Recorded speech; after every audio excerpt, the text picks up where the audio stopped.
Welcome to B2B Marketing Insider, your go-to podcast for expert strategies, real-world tactics, and insider knowledge to fuel your B2B growth. Brought to you by Interdev. Let's dive in. Welcome to another episode of the B2B Digital Marketing by Interdev. I'm Aia Laser, and today I'm thrilled to have John Dwyer. He's a serial entrepreneur, a marketing expert, and the founder of the Institute of Wow. John, you're the creator of the Wow Marketing System, which is a framework that teaches companies worldwide how to create measurable and remarkable customer experiences. So we're happy to have you here today. Well, thank you very much. And that's a big wrap. I think I wrote that one, by the way. But anyway, it's a big wrap. Yeah, sure. So let's dive right in, John. Can you explain to our listeners what is the Wow all about? Okie dokie. Yeah, well, look, my business is called the Institute of Wow.com. And I guess as that name infers, it's all about showing businesses how to create wow factors to get more clients. And it doesn't matter whether you're a B2B business or you're a B2C business. At the end of the day, everything revolves around getting leads. And so therefore our specialty is showing businesses how to get leads, whether it's B2B or B2C, because you can't really make a conversion unless you get leads. And in fact, being on the seminar circuit as I am, you're forced to write a book. I didn't really want to write a book, but they told me I had to. So the book I wrote is actually all about avalanche leads. The reason I hold that to the camera, I know if someone's listening to this, they won't see it, but if I'm holding it to the camera, I always say to businesses, look, at the end of the day, if you can't convert, then perhaps you should go and just get a job. But what you need to do, of course, is get a lot of leads and then you can convert. Right. John, do you think that every company can really have a wow? Yeah, absolutely. And look, I was talking at a conference in Melbourne, Australia. I'm from the Gold Coast in Australia. As you can tell my accent, I'm an Aussie. And on last weekend, I was invited to fly down to Melbourne, which is about 2 hours flight south of the Gold Coast, and speak at a franchise convention. It was a national franchise convention. And so, McDonald's were there and KFC were there and all the big franchises were there. And when I was speaking, I just said to everybody, who thinks that they are in a Me Too industry? And by that, I mean that, your solar panels are the same as everyone else's solar panels, or your lawn mowing services are the same as everyone else's, and so on and so forth. And just about everyone admitted that they put their hand in the air and said, yeah, we're what I term as a Me Too business. Everyone's the same as you. And I said, well, the only thing that you've got to distinguish yourself from anyone else, if you've got basically the same solar panels, so you've got the same sort of product or service, the only thing that you're using at the moment to distinguish yourself from your competitors is probably price discounting. And we all know that none of us really want a price discount. There's nothing wrong with doing it twice a year to get rid of stock out of the warehouse, but you don't want to make that your first port of call. And I said, look, I think we all should take a leaf out of McDonald's, because at the end of the day, McDonald's have been doing a Happy Meal toy in their hamburger box. It's called the Happy Meal, of course. They've been doing that little toy for 44 years. Right. So I think it might be working. And what that does, if you say, well, look, McDonald's hamburgers are much the same as a lot of other hamburgers, well, maybe they are. But guess what? They distinguish themselves by having a wow factor, which is a toy in the box. Right. So when we're talking about B2B, we're kind of thinking about 18 months cycles, logical buying committees, all kinds of complex technical issues. So how would you convince, for instance, a B2B tech company that the Wow marketing system really works? And it's not just like kind of a B2C creative luxury. Yeah, sure. Look, I'm B2B. I only sell my consultancy services and promotional packages to businesses. So therefore, my whole career since setting up my own business has been selling myself and my business to other businesses. And the way that we do it is pretty much the calamari outside the seafood shop. I know I'm going back to B2C when I say that, but nonetheless, sampling. Okay. And, this is an example of it. As you know, we came to meet each other because I have a Filipino crew who, basically sent out invitations for me to be on podcasts. Right. And the reason I do that is because when you are on a podcast, if you give good value, and hopefully hopefully today won't be an exception, but if you give good value, there's a pretty good chance that because people who are following you, the podcaster, may think, okay, well, look, that guy has half a clue. We might contact him to, help him, get him to help us with our business.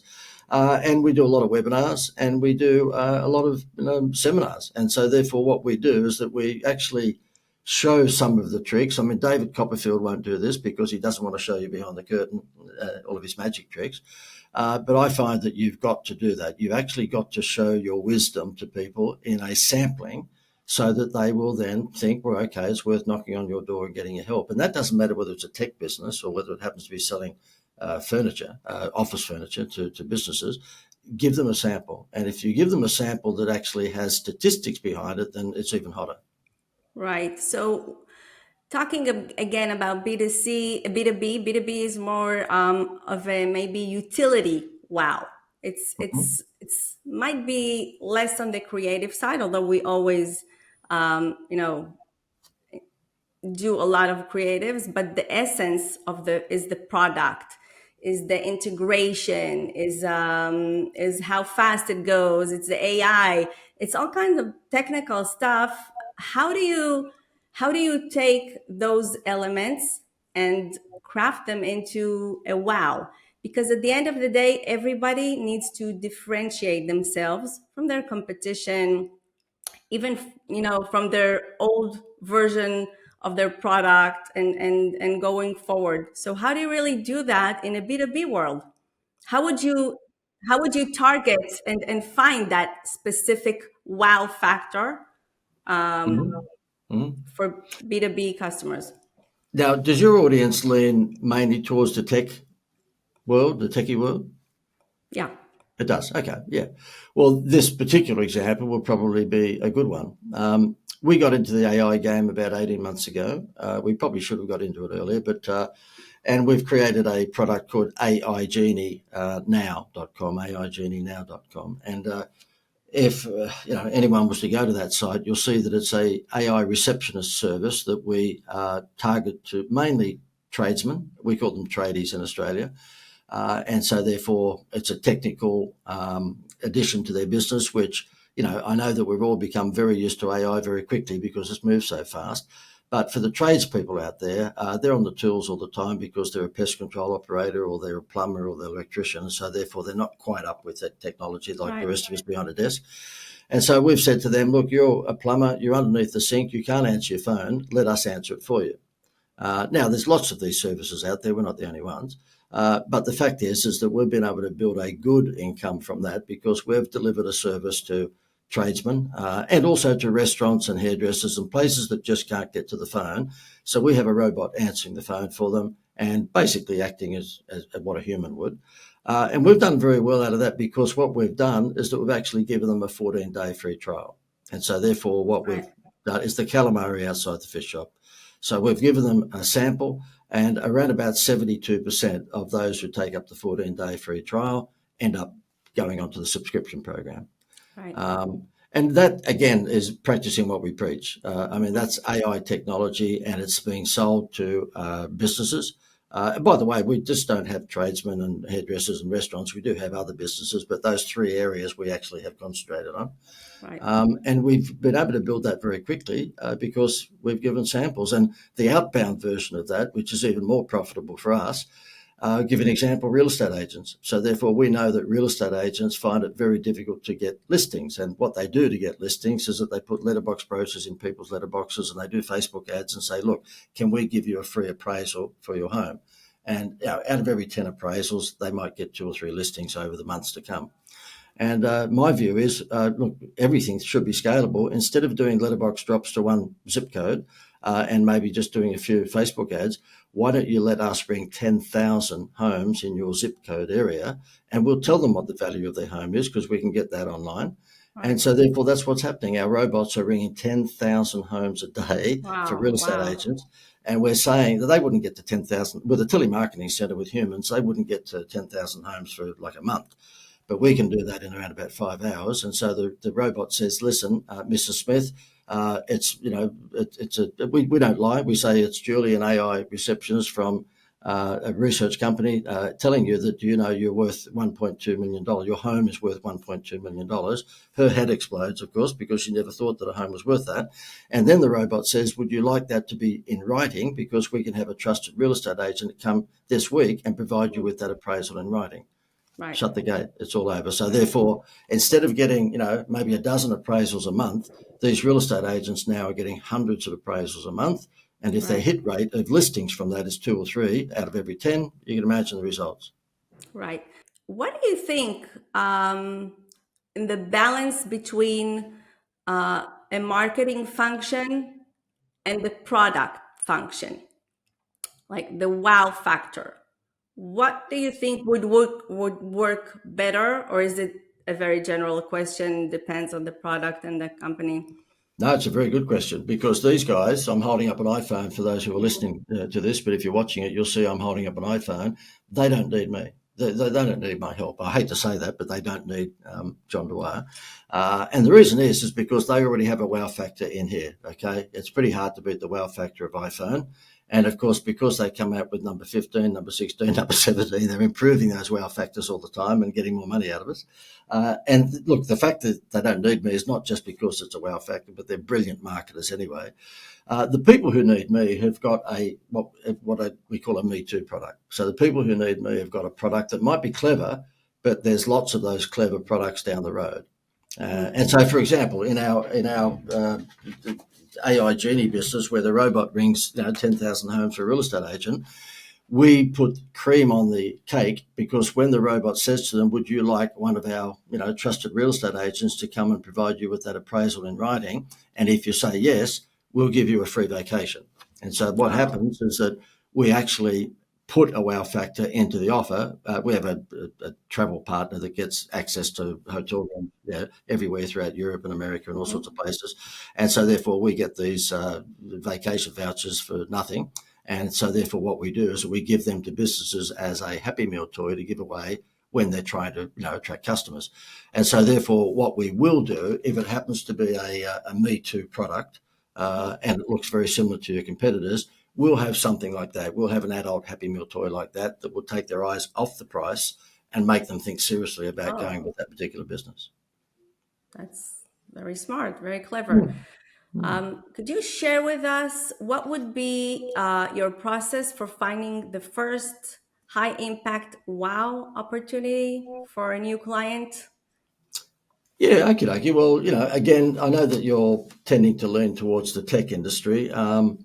And I don't know whether these samples will necessarily be tech, but an example would be, and this is just how simple it is if you can program your mind this way.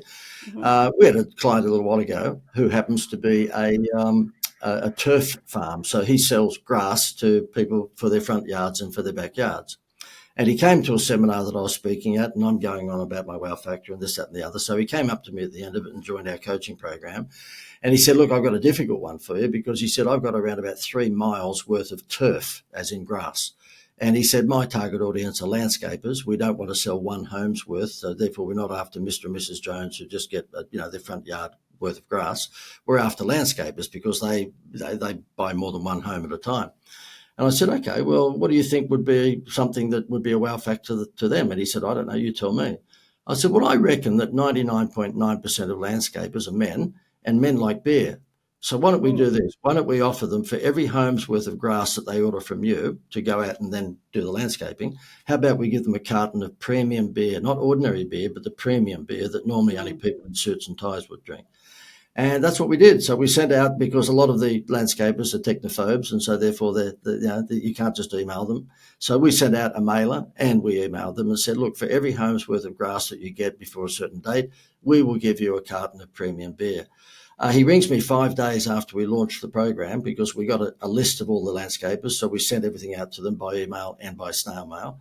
And he rings me 5 days into it and said, I've got a problem. And I went, oh, God, here we go. We've got another client with a problem. And I said, what's the problem? He said, 3 miles worth of grass. It's all gone. We have no more grass.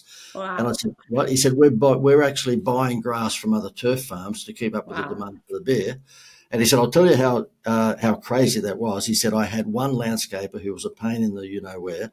Every time in the last year or two, he'd ring me and say, how much for grass? And I'd say $6 a square metre. And he'd say to me, I can go down the turf farm down the road and get it for $5.50. And, of course, it went backwards and forwards and backwards and forwards. He said he was a pain in the backside. He said he rang me up when we sent out the brochure and said, look, I need 18 homes worth of grass. I don't care when the grass gets here. I need the beer by Friday. I've got a party. Amazing. So that's what I'm saying is that, just like Kellogg's have been doing it for, about 50 years where there's a toy in the box, and McDonald's, of course, have been doing the same thing. And I know that's B2C, but the same principles apply. Right. Amazon, they do it. If you join Amazon's Prime membership club, you get free shipping and free movies and free music and all sorts of stuff.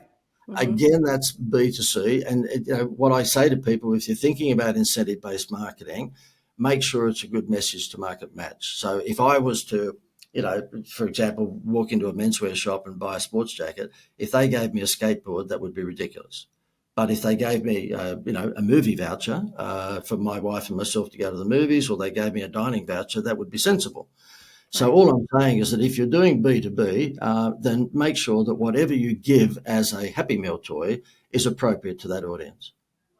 Exactly. That's very interesting. So let's imagine like the first conversation tomorrow morning, a B2B marketer and a dev lead and a team would have to discuss about what would be their wow factor. What would they want to emphasize in their ads for their prospective clients? How would they find the thing that you call wow? Again, it comes back down to message to market match. And so, as I said there before, beer suited landscapers. This, vacation thing here where, we give it to them for free when they do something with us. That suits everyone. It's very hard to get a wow factor or an incentive that suits a 25-year-old and an 85-year-old, but something that's a vacation certainly does. I mean, everyone wants 3 nights in Vegas or 4 nights in Los Angeles or New York. So that one stands out from the crowd because it's a voucher that gives them a holiday, it gives them vacation. What I would say is that, and again, if you could throw a couple of samples at me, I'll tell you on the spot what they could do, because otherwise I'll be giving you motherhood statements. All I can say is, it doesn't matter whether it's a tech product, it doesn't matter what it is, as long as I know who the audience is, I will tell them the sort of wow factor that they want. So can you give me an example? Like, for example, you know your listeners, give me an example of a company and what they sell to who, and then I'll tell you what their wow factor should be. Well, for instance, a manufacturer of PCB boards wanting to work in the defense industry, find prospective customers. That's heavy. That's manufacturing. That's deep tech. So there's a lot of technical stuff here, and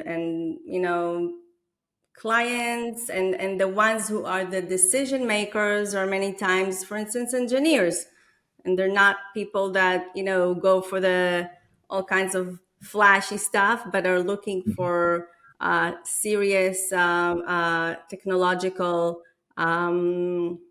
advancements or innovations, so things that they can work with or adopt within the work.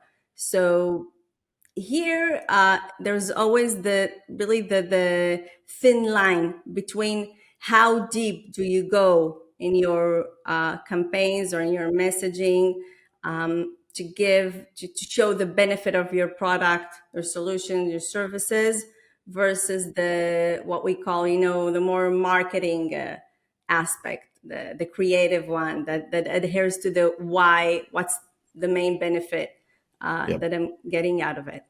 Okay, well, look, you've given me a hard one because it's a very heavy, techie, but nonetheless, look, there's no question that B2B marketing in general, forget incentives or Happy Meal toys, B2B marketing in general is a tough ask compared to B2C. Okay, I can get leads on B2C on Facebook for 50 cents.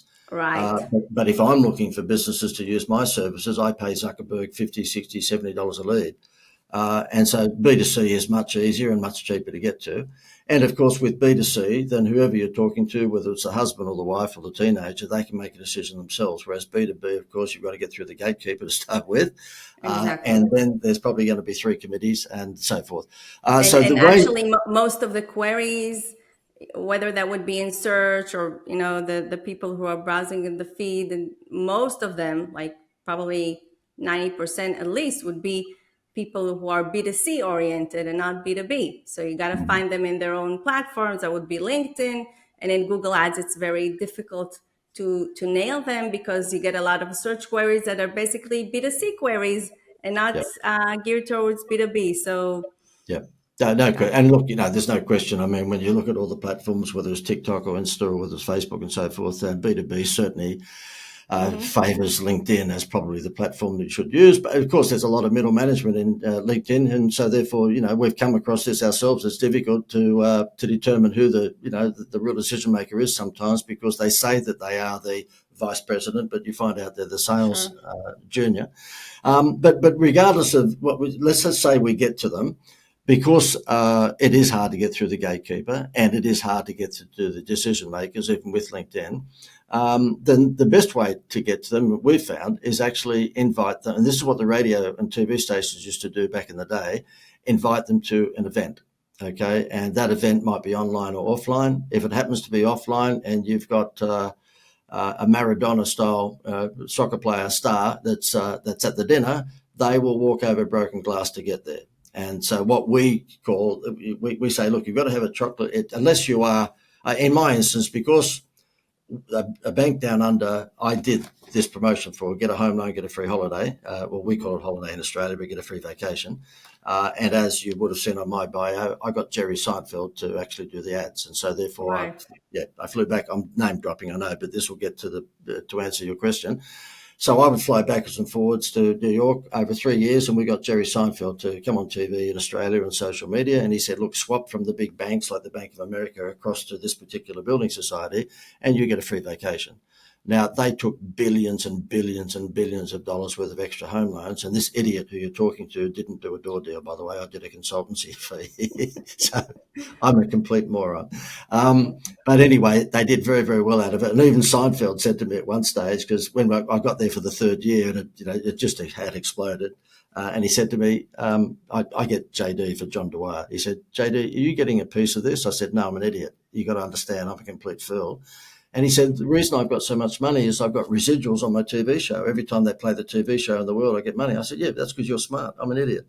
Now, what I would do is, because I had that relationship with Jerry for 3 years, and there's not many people could boast about that, then I use that to fill a room. I will say, look, you're a business owner. You're looking for a way to distinguish your products from other people or your services. Why don't you come and have dinner with the guy who Jerry Seinfeld trusts with his advertising?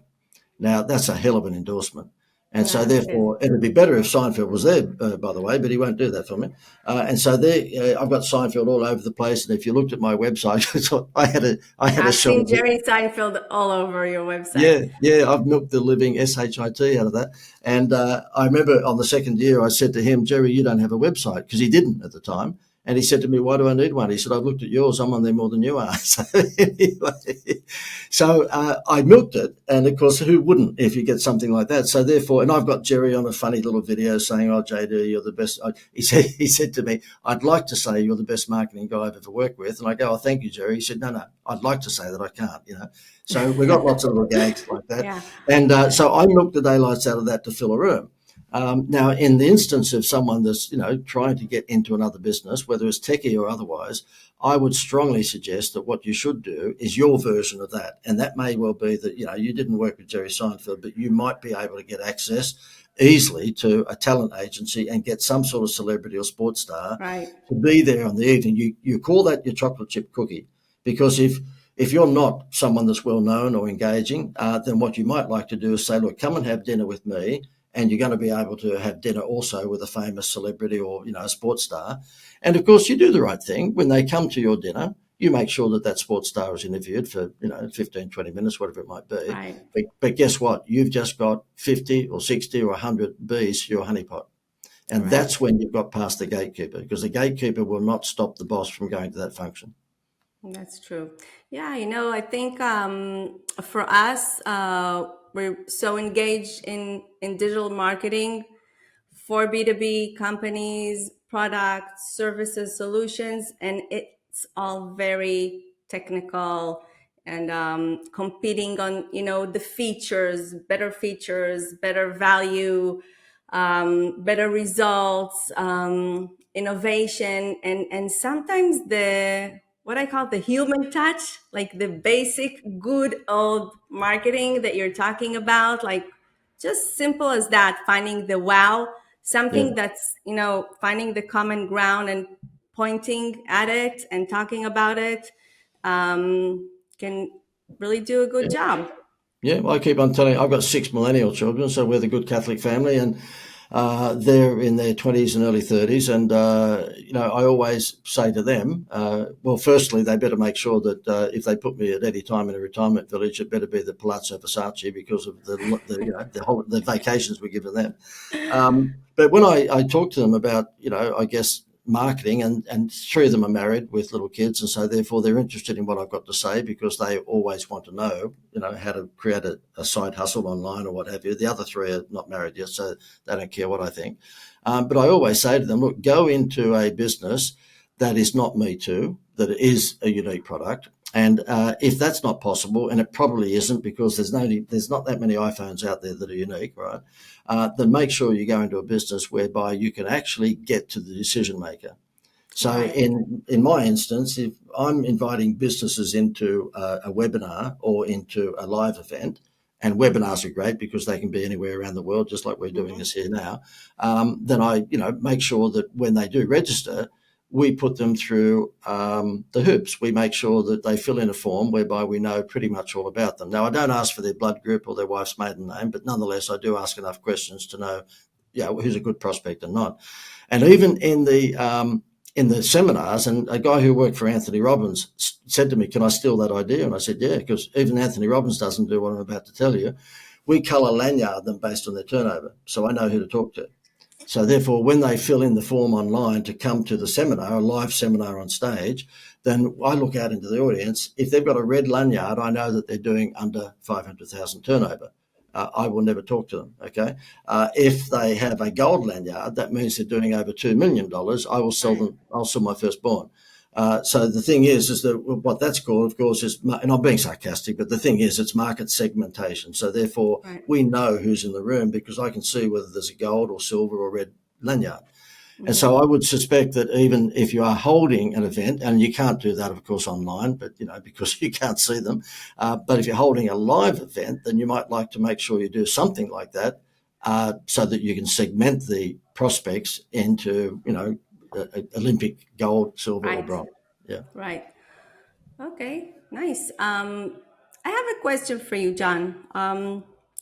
Today, it's kind of easy to manipulate things for companies, for private people. I mean, the truth is not always the truth. People, say things. They use AI to twist stuff, images, and it seems like we're getting further away from what is objectively known as it's ABC, and anybody can take the facts and basically make them look like something they want it to look like. I agree. So what do you think, like in the near future, because you're coming with a very logical Formula. way of thinking, right? And I totally understand the wow factor, and I think it's really good because it keeps you focused. Yeah, You need to focus all the time on what's your advantage, what's your hook. But today it seems like it's becoming a little bit trickier because anybody can say anything, and it's difficult for people to know, to differentiate between what's real and what's not, what's accurate and what's less accurate. And it seems that people even tend to they don't give that much weight to things that are said on a product, on a company, or whatever, as they used to even 5 years ago, because they're flooded so much with information and data, and sometimes things contradict each other. Then it's very difficult to understand. So it looks like people took a few steps backwards in the essence of how they relate to the information that they get, from social media, from, in the television, or, even what people broadcast themselves. Do you see that? Do you see that in your, Yeah, look, when you, it's a potential massive problem because of deep fake and the fact that they can do anything with Donald Trump's face at these days. They can, it's out there. yeah, There is a way around it. I'm not saying I've got the answer to all things, but there is a way around it. For example, the best example I can give you, this vacation, yeah, it came about because there was a company in America contacted me after they saw the Building Society Get a Home Loan, Get a Free Holiday campaign. And they said, look, we're a travel company. We get access to unsold rooms throughout Europe and America and all around the world because these hotels outside, school vacation periods are running at, 40% vacancy. And they're happy to give up the rooms in the hope that whoever stays there as a free guest will probably spend money on food and beverage. So that's how it works. But when we've been marketing it and we sell the vouchers for, let's say, less than $50, so people buy these vouchers for $50, but they're worth $1,000 because people are getting 3 to 7 nights vacation, guess what? Skepticism comes in with that because we've all seen travel scams. And whilst this has not been AI influenced in terms of being skeptical, the fact that it's a vacation program and everyone's seen, those scams, then our number one objection is it's too good to be true. So what I do straight away when I'm doing any advertising, on Facebook or LinkedIn, or I'm speaking at a conference, and I say, look, if you're looking for the world's number one Happy Meal toy, give them a vacation. This is it, and we're only going to charge you $50 for a voucher. And I actually reveal the elephant in the room. I say, look, I know what you're thinking, and that is, this is ridiculous, $1,000 worth of accommodation, and I'm giving it to you for $50. I know what you're thinking. It's too good to be true. Let me tell you why it is true. And then I go through the story that these hotels want to fill unsold rooms, and when people do stay there for free, they tend to spend more money on food and beverage. So you immediately address the skeptical, thinking, and you just pause it. You got it. So therefore, I just simply say to them, look, and what I do is I tease them. If it's a live event, I'll do the Oprah car giveaway. I'll bring someone up and say, look, I'll give you a free vacation if you can answer this question: who's the president of the United States? And of course, they get it right. And I give them a voucher, and then everyone in the room claps. And I say, look, all the 100 other business owners in the room here, who would like to be like Jim, who's just walked away with a free vacation? And of course, they all go, yeah, we would. I said, okay, look under your chair, because you've got a vacation, you've got a vacation, you've got. And of course, they all jump up in the air and they wave their hands in the air. And I said, did that just prove to you how potent this free vacation then? Sold. I'll walk away with 20 or 30 orders out of the 100, Wow. So therefore, it's a matter of demonstrating to them that it's real by either doing something like that, or the number one way of demonstrating that it's real is testimonials. Because regardless of how sophisticated AI gets, and I know it's growing at a crazy pace at the moment, but it's going to be very difficult for them to duplicate real testimonials. Right, And exactly. I know they can get people's mouths to move and all of that, but nonetheless, if you've got lots, I mean, overwhelming. So on my website, if I'm selling my coaching program, I will have on the coaching program page, I mean, we've got, like most marketers, we've got 30, 40, 50 websites, but on the one where I sell my personal coaching, my private coaching, I would have probably 30 short videos on. No one's ever going to watch 30 of them, but they'll see 30 short videos of business owners going, yep, this guy's got the goods. Right. This guy just, and they will give statistics. So I don't want them to say, oh, JD's a nice guy and he's got a nice personality. Right. I want them to say what life was like before they met me and what life was like 12 months later. Right. And by the way, the testimonials are very good for LLM tools or ChatGPT. It's great, because they grasp that content and they favor companies, individuals who are getting a lot of citations and testimonials. So it's a really major factor in understanding who's authentic and who has the authority in its field. Yeah. So, yeah. But you know what, though? If you get the right bees to the honeypot, and I'll throw this one at you because it could work for B2B, but at the moment it's working crazy for B2B. I've come from a contest background, so I did all the big scratch bingo games for Rupert Murdoch's newspapers here in Australia. So, you'd actually get a bingo card and you'd have to buy this is back, in the early 2000s, you'd have to then buy the daily newspaper to get the numbers to scratch out. And then you could win $100,000 if you scratched out the right numbers and so forth. And we've done all the big Monopoly style promotions for McDonald's and KFC. So we've done a lot of contests, right? And even now, one of the products that we have is $1 million giveaways. So we can get $1 million from Lloyd's of London for about $22,000. Okay. And I won't bore you with it, but all those TV shows, Who Wants to Be a Millionaire, the TV network doesn't give that away. That's given away by Lloyd's of London, right? So the thing is that, I have come from that background. And so therefore we've got a thing at the moment where it's called the Facebook Contest Blueprint. Okay. And if anyone wants to have a look at it, it's fbcontestblueprint.com. And what happens is that the businesses give away their product or service as a prize. And we run the 1 month promotion on Facebook. And what happens is that if you happen to be, for example, a solar dealer, you will give away a solar package as the prize. Well, guess who enters that? Not people who've got solar panels on their roof already. They've already got it. And certainly not people in apartments. They don't need it. The only people who want to win solar panels are people who want to reduce their energy and they want solar panels on their roof. So what happens is that we're getting 1,000 leads a week for $20 a day. So we're talking $20 a day on Facebook, but because it's a contest formula and it's aimed at B2C, I understand as consumers, but our clients are spending $20 or $30 a day and they're getting up to 1,000 leads, somewhere between 500 and 1,000, depending upon what product it is, a week. Wow. Can you imagine, like any That's business amazing. that gets 1,000 leads? Now, that does work B2B. If I've got a slow month, then I will just put into the fbcontestblueprint.com, I will actually follow that formula and I will say, okay, this guy was trusted by Jerry Seinfeld, Michael Jordan. I go through a whole bunch of things that I've done advertising for. Would you like him to provide you with a marketing plan for your business and provide 1 month's worth of consultancy? And so guess what? I will put the ad out there. That's B2B. So I'm offering free consultancy if you win the prize. I won't get 1,000 because B2B is not B2C. But I will get something like somewhere between 50 and 100 entries over that 2 or 3 weeks. And guess what? Because I put them through a pre-qualification process, because when they see the ad on Facebook or LinkedIn, they click it, they go through to a landing page, and then I ask them for all those details. What do you think one of the details is? What their turnover is. Okay. And so therefore, I will make sure that I'm going to spend time on a Zoom call with those people. Because what happens is that if it's a solar dealer, the solar dealer gives one away, but then they've got 1,000 people that week who have entered the contest. The following Monday, he or a robot, sometimes we put the robot onto it, they ring those people and say, look, I've got some bad news. You didn't win the contest, but the good news is that if you actually get a solar deal from me this week, we're going to give you a free vacation. Right. So it's like Dr. Evil from the Austin Powers movies. Yeah. Yeah. Can you share with us maybe an example of like a wasted wow?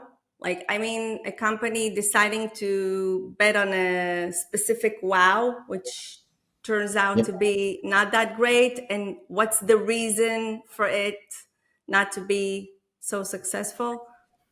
Yeah, look, all of these ideas are completely and utterly useless if the execution is bad. So, it's the same old story, is that you can have the best soccer player in the world for your team, but unless the other players, execute the moves with him, then of course he's not going to be the superstar that he used to be.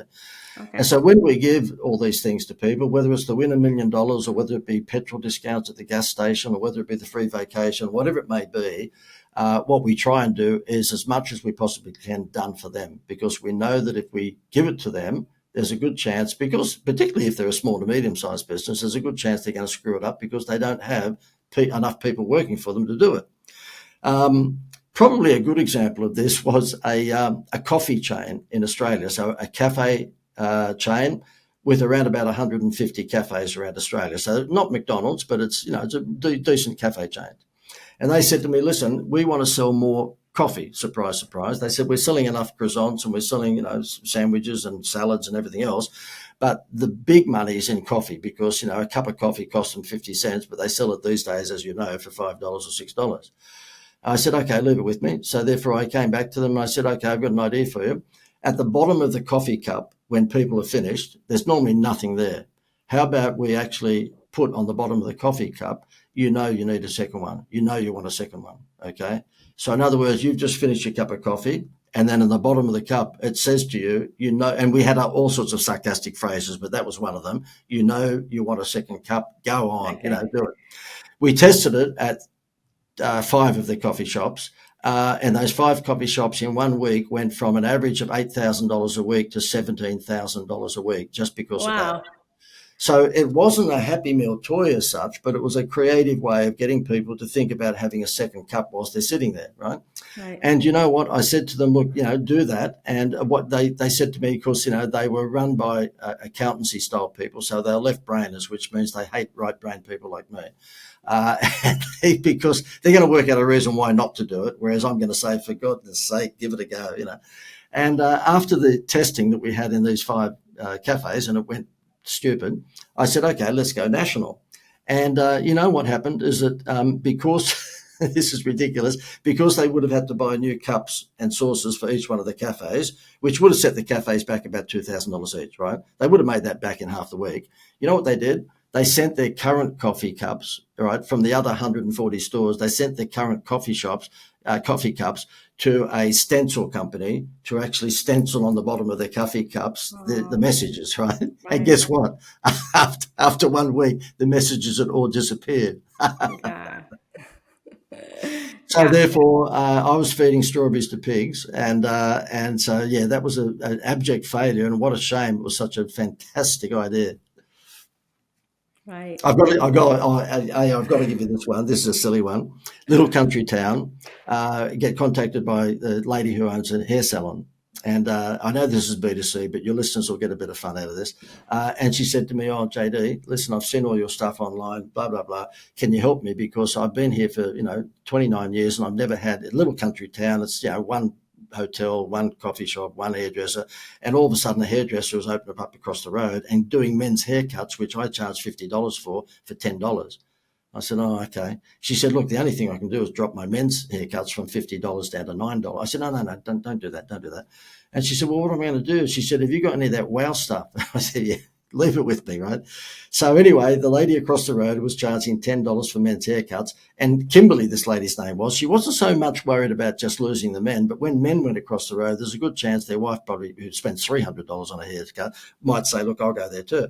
So I had a couple of days to think about it. I went back to her and I said, look, I think we'll fix this pretty quickly. She said, why? And I said, this is what we're going to do. We put a sandwich board outside her hairdressing salon and it said, we fix $10 haircuts. So that's good. She got all her men back with her humor. Yeah, you got to have humor. Well, yeah, and marketer, you got to have humor. Look, it's humour, but at the same time, it's like a sporting team trying to work out or a boxer trying to work out the weak point of the other boxer.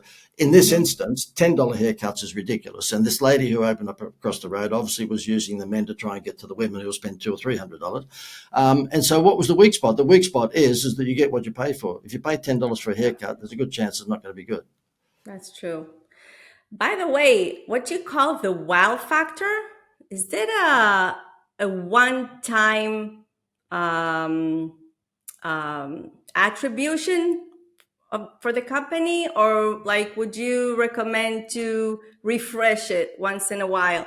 Because honestly, when I think about it, like the companies that I can think of and identify them with a specific trait, advantage, I still vision and see the same wow factor for years. It's like it's endless. What do you think about that? You think companies should diversify, should change, or stick to the? No, look, a really simple question. Really a simple answer to that. A very good question, by the way.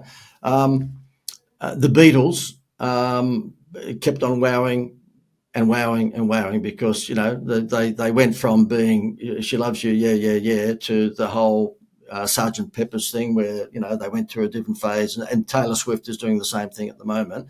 Kylie Minogue, all of those people. The Stones, I don't know. The Stones have been the same since day one, but a lot of these entertainers and celebrities, yeah, they reinvent themselves regularly, and they have to keep up with, the new generation or what have you. However, not all of us are the Beatles. Okay, I mean, Paul McCartney at 83 is still, packing stadiums out with 50,000 people. I don't think I'll be doing that at 83. So therefore, my view is that, keep on doing what you're doing whilst it's working. The moment that you see a slide, then that's when a bit like Facebook ads. I mean, we will always have 4 or 5 creatives sitting on the reserve bench. And because we're not a big company by any means, but, if you spend a few $100s a day on Facebook and your audience is reasonably small, then you're going to suffer from ad fatigue pretty quickly. And so therefore, you better have something on the reserve bench to replace the ad that all of a sudden the cost per lead is going up. And so therefore, McDonald's, of course, with their Happy Meal toy, they've been doing that for 44 years. They haven't needed to change that. They changed the toy, of course, but they haven't needed. Kellogg's, likewise. And Amazon have been doing their Prime membership club for a long time. Your local little cafe down the road that has the loyalty card, you get a stamp, and when you get 10 stamps, you get a free coffee. If it's working, it doesn't need to change. But if it does slide, then that's when you need, and I'm showing off here, but that's when you need someone like me to come along and say, okay, righto, well, that one's starting to fade. Let's come up with a new one. So really my answer to that is keep what's working until such time it starts to slide, and then come up with a new idea. And would you recommend clients to go for a single wow factor, or would you could think of cases where you've had more than one, numerous wow? No, stick to one. The reason that the Greater Building Society here in Australia worked with get a home loan and get a free vacation, even before Seinfeld, it was very, very successful for 3 years before I got Seinfeld involved. He only came along at the 4th year.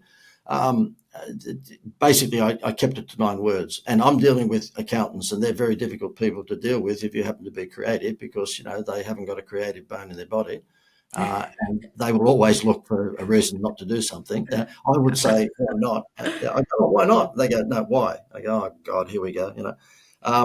So therefore, I'd be in meetings and I was the only one with a bright tie. Okay, so they all dressed like they're going to a funeral. And they would say to me, oh, look, why don't we get them to jump through a few hoops, JD? Why don't we go, get a home loan and get a free holiday if you take out an interest-bearing savings account, and if you do this and do this? I said, no. You guys have got to understand. Buy a Happy Meal, get a toy. Buy 2 Happy Meals, get 2 toys, all right? It's really, really simple. So I gave them 9 words, and I always would write on the big whiteboard in their boardroom, was 9 words: get a home loan and get a free, we call it holiday, but vacation, get a free holiday. And every time they wanted to add a word to that, I said, no, 9 words. And so they ran that promotion. Wait for this. This is a stunning statistic. They ran that promotion for 11 years. They only stopped it when I moved on. I actually moved on to do what we do now with smaller businesses. But they ran that for 11 years. Not once in 11 years did they ever advertise an interest rate. So therefore, they're the only bank in the world for 11 years that never advertised a price. And guess what? They were the highest home loan interest rate in the world for 11 years. Wow. We were able to boost their profits because we took everyone's eyes off the price onto the Happy Meal, which was a free vacation. Right. And you know how boring that banking industry is, Aya, is that is the easiest thing to steal and swipe and replicate. Just go and find a travel agent and, replicate. And by the way, it costs them nothing, because most banks around the world, in fact, all of them, have what they call a 1% honeymoon rate, which means that when you go for a home loan, if the interest rates were 6%, they'll give it to you for 5% for the first 12 months to lock you in, and then it'll go back up to 6%. And so all I said to them, look, why don't you realize that there's nothing special about that? Every bank does it. So why don't you actually give that 1% honeymoon rate to a travel discount company that I introduced them to?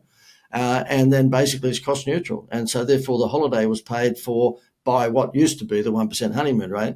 So they took in billions and billions and billions of dollars worth of extra home loans without even costing them a cent, because all it was the same cost as the 1% honeymoon rate. Amazing. Excuse me for a minute whilst I pat myself on the back. I'm too far away to do that, but do that for me as well. Well, John, it's been great. Very interesting. I think it really opens our minds to think of creatives, marketing, advertisement in a different way, not only the technical side, and but really at the end of the day, there are humans on the other side was looking for it, and whatever you said basically applies in my eyes for both B2C and B2B. Yep, it does. It does. You And just need to craft it, to craft the idea in appropriate manner, but yeah, it it is. applies to both. I call it message to market match. So as long as you've got the right message, whatever that might be, whether it's a win $1 million or whether it be, get a holiday or vacation, as long as it suits that audience. Yeah, the ones that really do work though, and that's probably why this vacation thing works so well, is that McDonald's make that toy in China for 22 cents. But if you were to walk into Kmart or Walmart, you will see a similar toy selling for $5. So it works because the cost is very small, but the perceived value is high. Whereas if I gave someone a $50 dining voucher, they know I've just valued them at $50. If I give them 2 passes to the movies, they know that I've valued them at $50. But if I give them this and I've only paid $50 for a holiday voucher, but I give it to them and they see it's 3 to 7 nights vacation in Hawaii or Las Vegas or Vancouver or wherever it might be, they know that's worth $1,000. They don't know that you've only paid me $50 for it. That's when it's rocket fuel, because it's a low cost but a high perceived value. Right. Great. So, John, sadly, we came to the end of the show. It's been very nice having you with us today. I learned a lot. You have great vibes, and I think the message you share with the world is still very much relevant, if not more than ever, especially these days when we're bombarded with information, messages, AI.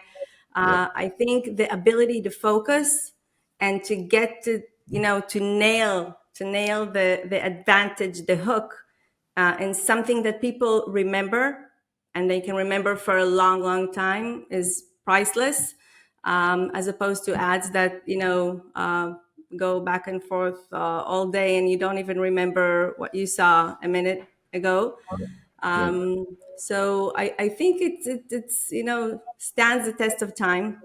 Thank you. And yeah, sure. And look, you bring up a very good point where you see the ads and they're the same old, same old. I always say to people who get wrapped up in their logo, unless you are McDonald's or you're Coca-Cola or you're Nike, don't be too concerned about the logo, because if you asked, 100 of your prospects or your clients, could they draw your logo? They can't. But if you said to them what your tagline was, that's more important. Here in Australia, there's a big supermarket chain called Woolworths. It's a bit like a Walmart in Australia. And whenever I'm talking to business owners, I say, look, you spend a lot of money with the designer coming up with a logo. Well, these days it's probably Mid-Journey or ChatGPT, but nonetheless, you spend a lot of focus on your logo. Spend more time on your catchphrase, because when I ask 100 business owners in a conference, could they draw the Woolworths supermarket logo? No one can. But if I say to them, what's the tagline? They'll say, oh, fresh fruit people. We are the fresh fruit people. And it's a bit like back in the day, American Express was don't leave home without it. You could not draw the American Express logo, but you certainly could remember the tagline. So I would say to anyone who's listening or watching this, if you're talking about branding and you are a big enough company to spend money on branding, and a lot of companies aren't, but they still waste their money on the side of a bus or the back of a taxi. But if you are big enough to waste money on sponsorship, then really concentrate on your tagline rather than your logo. I'm not saying to make your logo invisible, but you should focus on what the benefit statement is, not whether or not your logo is a square or By the way, mentioning that, a lot of companies these days don't even have a tagline. Oh, that's why I bring it up, because most don't. And the crazy part about it, they paid a design agency $50,000 for a triangle. Right.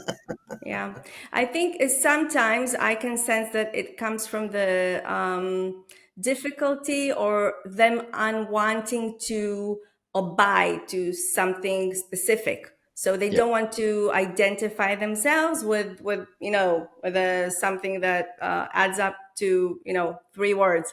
They want to keep it open, because when you put a tagline and a logo, it's demanding. It's not something you can change, especially for startups that they're just Yeah. beginning, and they don't really know where their product or solution is going to catch. Yeah. And they change quite often. So they keep it many times, just the logo, and then you get the essence of the product, the service, whatever it is, on the website. But Yeah. I agree that having a tagline is also the ability of the company to say, this is what I stand for. That's Yeah, me. exactly. That's what I And deliver. that tagline needs to be meaningful. It needs to be a benefit statement. So what a lot of people do is concentrate their marketing and advertising on features, and nobody buys features. People buy benefits. So, Exactly. if you've got a Gurney high water pressure blaster, you better show that half the driveway that's been cleaned and the other half that hasn't. And hopefully you'll forgive me for using this word, but the best form of direct response marketing, which is what we specialize in, is what we call showing shit to gold. In other words, showing something before and then showing after. Now, in a Right. weight loss program, that might be a lady who's a little overweight and she doesn't feel good about herself. But after going on the Jenny Craig weight loss program for a month, you see that a month later, she looks like a supermodel.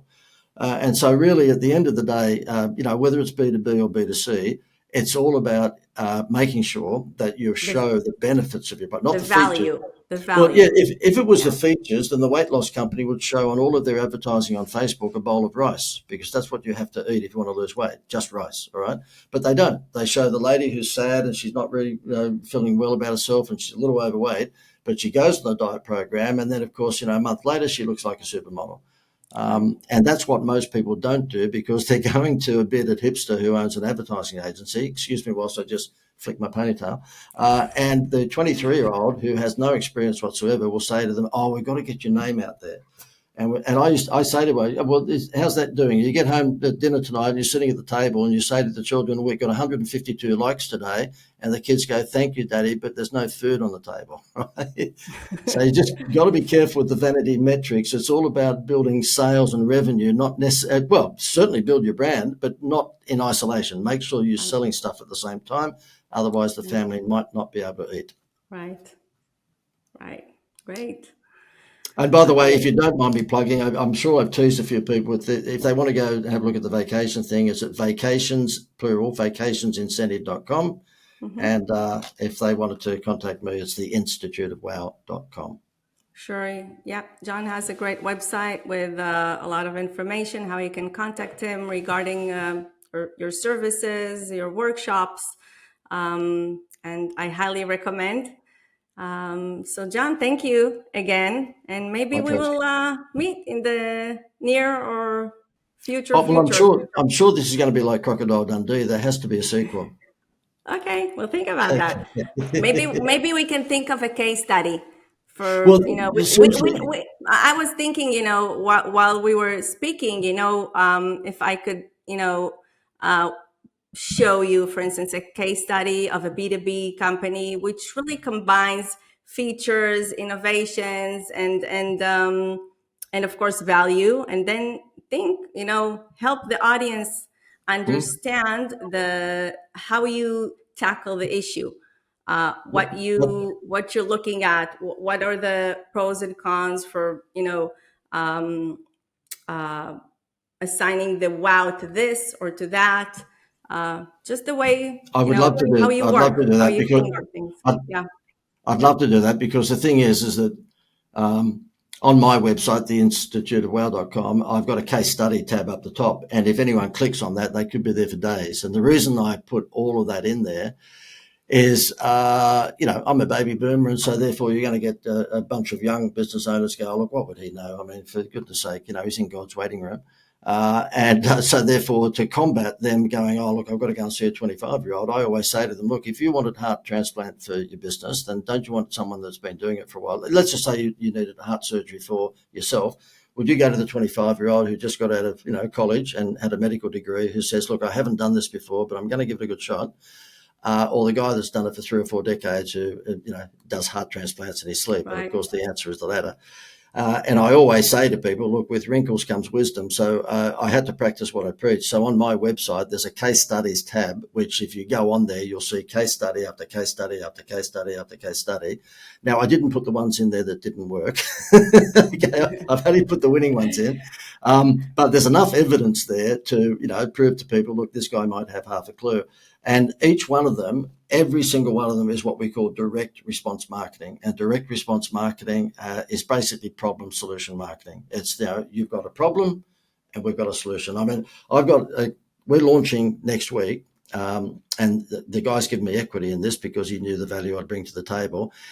Windows 10 has basically come to an end with support from Microsoft. So Microsoft have stopped giving, last week on the 14th, they've stopped giving any support if you've got Windows 10, which means that you're now subject to hackers stealing your family photos and videos and all sorts of that. It's just, you don't get support from Microsoft anymore.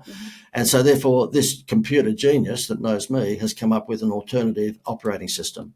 So therefore, if you've got a Windows 10 and you've got a computer that might be 3 or 4 years old, guess what? It is basically going to have to be thrown in the bin. If it won't take Windows 11. Most of these computers that are 2 or 3 years old are not set up to take Windows 11. So guess what you've got to do? You've got to go and spend $1,500 or $2,000 on a new computer if you want Windows 11. So he's come up ingeniously with another operating system, which we've called sprintcentral.com. And that launches where you can just simply pay $197 and you now can have a system that's 25 times faster than Windows 11. Now, I won't bore you with any more details, but it's absolutely ingenious. And I said to him, look, I'll be involved in the marketing of it because this is a classic challenger brand story.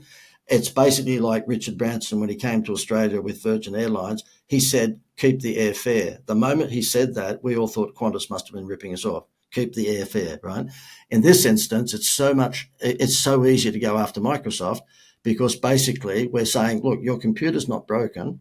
The fact is that Microsoft wants you to think that because they want you to go and buy a new computer. Sure. And when you buy a new computer, guess what? Windows 11 is part of it. Now, the reason I bring that up is because that is a big techie business that we're taking on with a David and Goliath battle. But because of the direct response, guess what we're saying? We're saying, look, sign up to sprintcentral.com and guess what? You get a free vacation. So you see, the Happy Meal toy can work for tech. That is, I should have brought that up earlier because, knowing that your audience are tech, go and have a look at it, sprintcentral.com. And you'll see there that we're obviously saying you don't need to stick with Microsoft. We've got a brand new operating system that runs at 25 times the speed.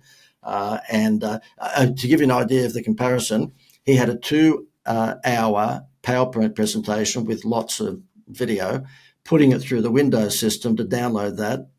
That took around about 44 minutes. Putting it through Sprint Central, it took 2 minutes to download.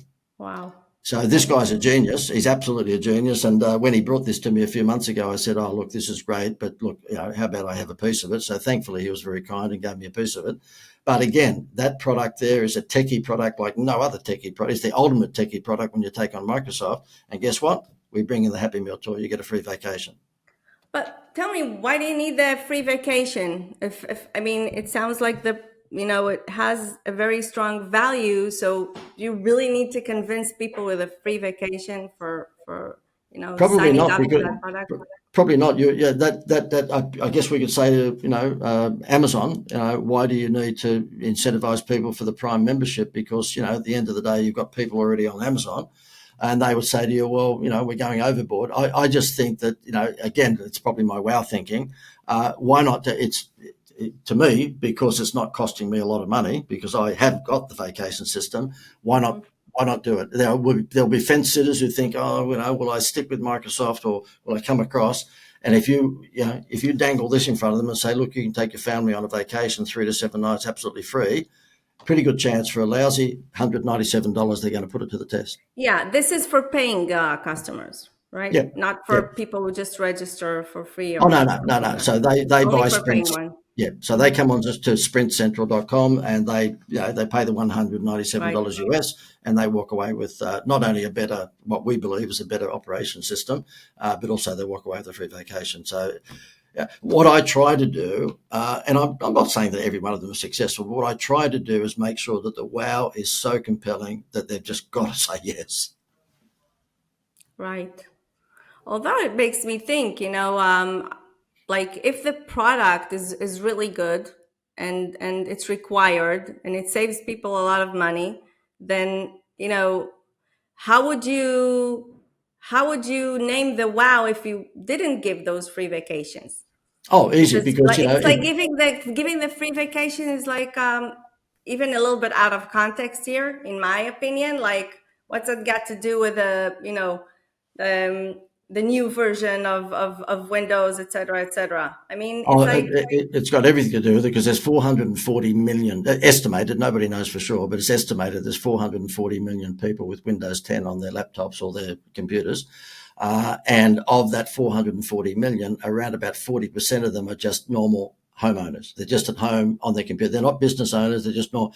So those people in particular would love to get a free vacation because they can't afford to go on one. So you're saying they're not tech savvy and things like that. So that would just encourage them to. Yeah. Get your point. Yeah. So the thing is that the tech savvy people may not be as interested in it as just a normal mum or normal dad that might be having a computer at home.